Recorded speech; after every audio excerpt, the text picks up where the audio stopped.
Hey everyone, it's November 27th, and that means that if today is your birthday, you share with notorious French murderer Dr. Pierre Marie Bougrat, who escaped prison and aided the poor in Venezuela for 35 years. And that is him right up there, and I'd like to apologize for my terrible French pronunciation. Born in 1889, Bougrat served as a military doctor for France in World War I, where he became a national hero. He was injured 14 different times during the war, yet still did his duty, and was even blinded for 5 months at one point. Achieving the rank of major during his service, he was awarded the Croix de Guerre and Legion of Honor. After the war ended, he opened a medical practice in Marseille and spent his downtime and money picking up women in nightclubs, gathering a veritable harem of mistresses, as well as gambling much of his fortune away. He was briefly married to the daughter of a professor at the University of Marseille, but his behavior drove them to divorce. His reputation was sullied by his frequent appearances in public with known prostitutes, and his upscale clientele began to seek treatment elsewhere. He wrote bag checks to cover his lifestyle and ended up in prison for doing so. One man stood by Bougrat as both a friend and a patient and was undergoing treatment for syphilis that he contracted during the war. The course of treatment was to inject the drug Salvarsan on a weekly basis. He went for his injection one Saturday in 1925 and had with him a satchel containing the wages of a ceramics company for whom he was an accountant.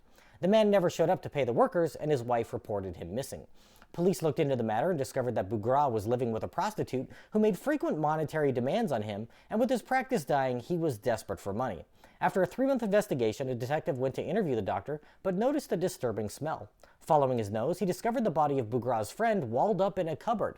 Bougrat claimed that the man had left his office, consorted with a mistress who stole the bag of money, and returned, where he was at a loss as to what to do. Bougrat claimed that he himself had left the office to go look for the bag, and when he returned, the man lay dead. Not knowing what to do, he hid the body. But when witnesses reported seeing Bougrat and his mistress out on the town the night of the disappearance, he lost all credibility. A trial ensued over a year later, and Bougrat was found to have used an overdose of Salvarsan to kill the man and steal the money. Convicted of murder, he was sentenced to death, but had his sentence commuted to life in prison. Due to his distinguished military service, the sentence was reduced to 25 years of hard labor, and he was sent to Devil's Island, a French penal colony off the coast of Guyana, in 1926. After 6 months, he escaped and fled to Venezuela, where he arrived during an epidemic, and his medical skills were appreciated. Local authorities overlooked his criminal past and allowed him to practice medicine unchecked until his death in 1962, leaving behind a wife and 2 daughters. By providing free medical care to the residents of the town of Juan Griego, he became a local hero, and in 1970 they erected a monument to Dr. Bougrat, as well as naming a school and town square after him. If this is your birthday, I hope you have a great day. Leave me a comment so I can wish you a happy birthday. If you know someone whose birthday it is today, send them this video so they can find out all about their birthday twin. And to Dr. Pierre Marie Bougrat, I say, happy birthday, you bastard.